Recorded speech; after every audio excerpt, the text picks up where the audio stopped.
Well, thanks for coming over today and joining us here at this episode of Gideon's Tactical as we're hanging out in the woods, enjoying the outdoors, enjoying God's creation. And I'm really excited, guys, to talk to you about a Bowie knife from Kizer.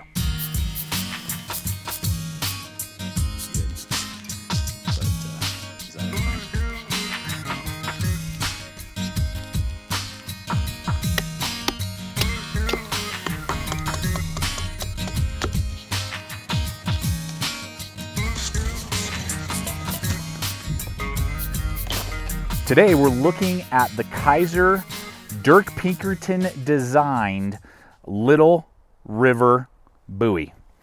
This thing was came across my screen, a while ago. I said, man, that's on my wish list because I love Bowie knives, but that wasn't always the case. There was a time in my life where drop points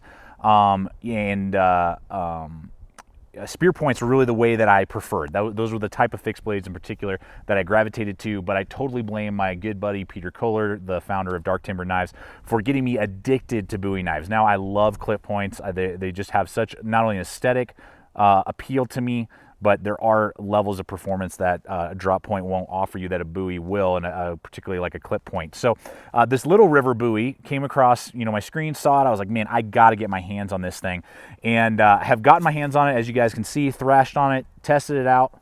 Going to continue to work on it throughout this whole video process for you.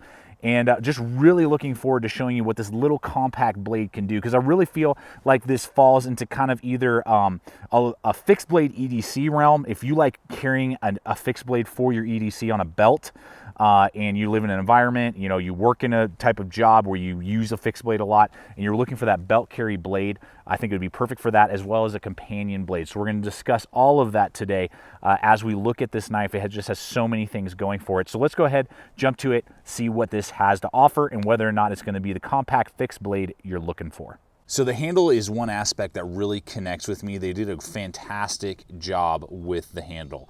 Everything has been radiused very well, better than a lot of other, say like an SE4, a Rat 5, a Rat 3, an SE3. Knives like that are gonna be a lot more squared off. This has been really nice and rounded. G10 handle scales, done really well. Extra radiusing right here inside, a really generous finger guard right there, massive guard right there, really locked into place. A little bit of squared off blocky jimping, so it's not going to bite in and be uncomfortable, but will give you that traction.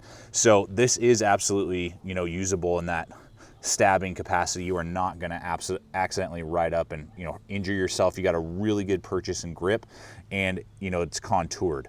Now the what's it called? Screws are slightly raised above the G10, but they're nice and rounded. I never felt them, never was like, oh man, these are bothering me. A lot of other knives would have those recessed in.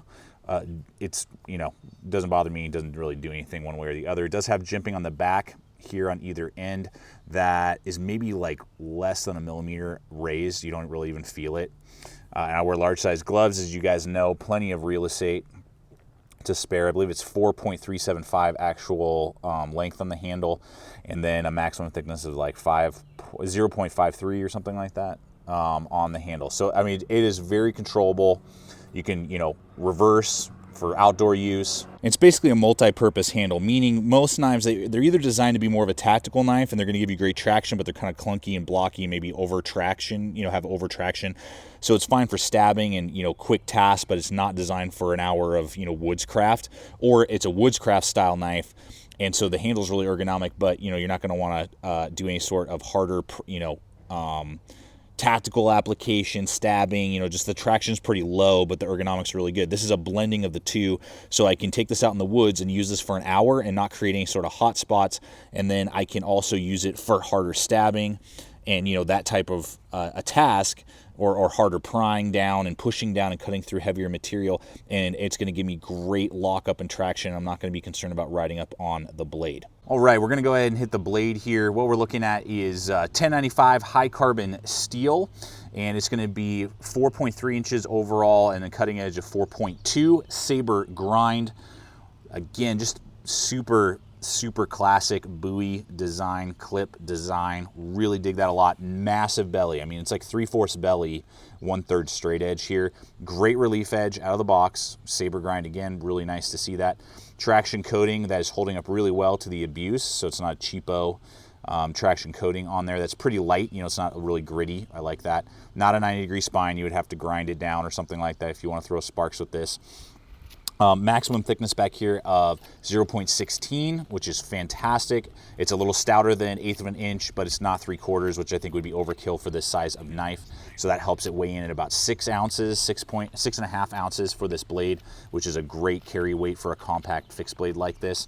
And then that swedge is super mild. You can see there it's not sharp, it's really just thins out. So they really just kind of swedge just a little bit there, but giving you a really strong but precise tip. So you're gonna get good precision, but giving you great strength. So even with like batoning tasks, granted this is really small and you would be doing very light batoning if you're gonna do that, it didn't really damage the batoning stick too much. Stabbing was fantastic, great penetration. And then even like all of the woodscraft that you would use this for was really impressive to me because of the high saber grind, the thickness of the blade, the relief edge, the massive belly, and then the swedge isn't too sharp. And I could absolutely do like push cuts and that type of thing and do notches.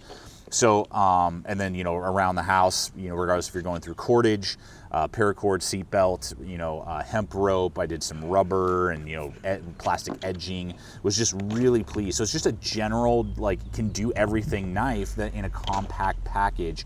And then again, that 1095 high carbon, it's, you know, gonna take an edge really easily and hold a good edge compared to its US manufactured brethren that are also made in 1095. I'm not seeing any lower quality heat treat or anything like that. I mean, Kizer is, even though it is a Chinese company, and yes, this knife is made in China, they do a really, they pay attention to the detail of the knives that you don't always see with other overseas produced blades. So it does come with a Kydex sheath, which is also really good for this little knife. So really, I don't see any need to modify anything on the knife. A lot of other blades, you know, you would have to get, you know, aftermarket handle scales to get the ergonomics that this knife has. You would have to go and get a custom Kydex maker to make you a Kydex sheath because it comes with a crappy nylon one. You know, there's that type of stuff going on usually, particularly at the under $100 price point, but you don't have to do that with this knife. So really good taco design. No drainage hole. That would have been a little nice to see. You could obviously just melt that, or, you know, or excuse me, there is a drainage hole. My bad. It's just on the side. So drainage hole, that's great. And then it does come with this Kydex belt loop here. Nothing to write home about. You could swap that out and do a Blade Tech lock or something like that if you wanted to. Not going to fall out. Zero rattle, so nice and quiet.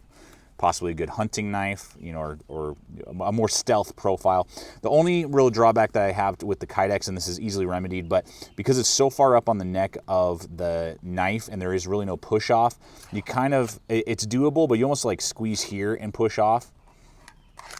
So that's just something to kind of consider there. I would have liked to see that just kind of pushed up, maybe brought back slightly. I think it is doing some retention around the bolt right here, or the screw. So that is something just kind of keep in consideration. But I'm going to try and either cut this down a little bit or possibly, you know, like heat it up and push it back a little bit so I do have something of a thumb ramp. But if I just hold it right here, I'm ready to go.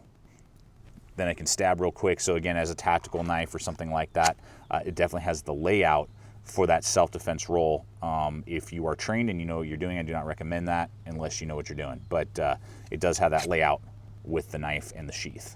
All right, competitive option time and price point. Now, when I'm making this video, prices always float all over the place and fluctuate, but on Amazon, this guy is going for about $67, the Little River. And on Blade HQ, it's about $91. So that's a big, you know, swath. I don't know if the Amazon is because they're trying to dump it. I have no idea. So, you know, check out the links below. Blade HQ, Amazon. We really appreciate it when you guys do that and come over and, you know, use those links, regardless if it's for this video or any other, guys. It helps support us, helps me make content like what you see here, take time away from family and work to go out in the woods and test this gear out so I can give you guys good, honest, comprehensive videos to either show you new product that you haven't seen before, or if you've been thinking about a particular product, and show you what it can do. Now, if you remember back a while ago, I purchased a few Kizer knives. One I really liked, one I did not.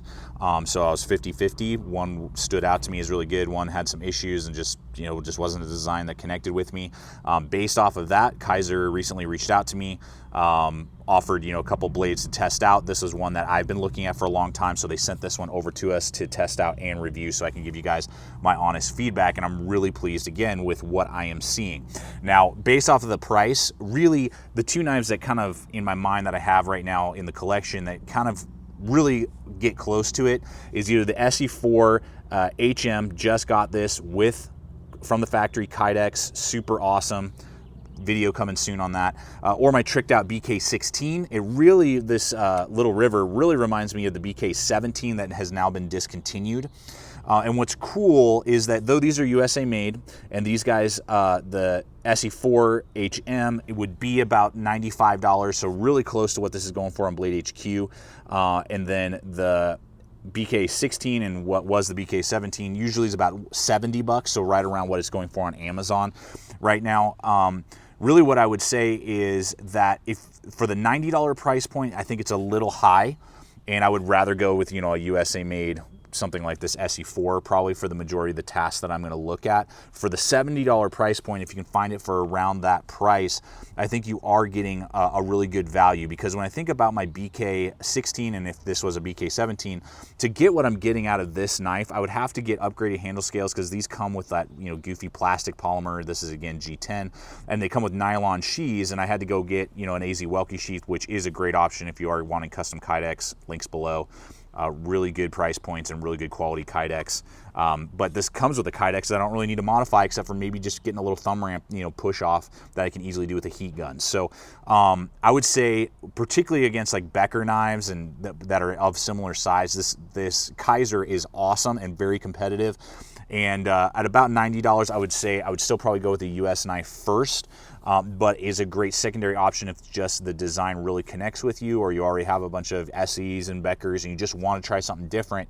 I think the quality is absolutely there, the fit and finish is absolutely there, and the performance is there as a crossover, more utility combat and an out in the woods, you know, camping, enjoying the outdoor knife. So it can do both things really, really well, which is hard to find. Both of these knives, they're really good in the outdoors, but I wouldn't call them tactical blades, and they don't really excel at that. This can do just about everything these two knives can do, and it can also do some harder tasks, you know, that you could run on an LBE or just carry if you like carrying large fixed blades and your job or lifestyle, you know, requires that. It would be a great crossover knife for you. Well, time to bring the video to a close. I don't think you can go wrong with this knife, guys. I think that Kizer has done a great job. Dirk Pinkerton has really hit it on the head. You know, it was his design. Kizer produced it. I love it. Guys, love it. If you've been thinking about it, or now that you see it, you're like, yeah, this is my blade. I think you're gonna totally love it, and I think it's gonna meet a need for a lot of people with like really no need to upgrade anything. It's so awesome that, you know, you don't need to upgrade handle scales. You don't need to get a Kydex sheath. You don't need to do any of those things, and you're getting right out of the box a really doable, functional, fun, cool looking blade. So guys, I want to thank you for coming over here today, checking out the channel. Please subscribe if you're not a current subscriber. I'd invite you to become part of the GT family. We're cranking out videos like this every single week. You current subscribers, you're awesome. Thank you so much for your support of the channel. Hit that bell icon to make sure it's in your news feed. Check us out on all the relevant social media, Instagram, Facebook. We're on Vero now. I'm gonna try and start putting the links in there. Just another platform, you know, to get the word out basically, and see what is up and coming as well. So thank you so much, guys. You're awesome. Stay equipped, stay prepared. We'll see you out there.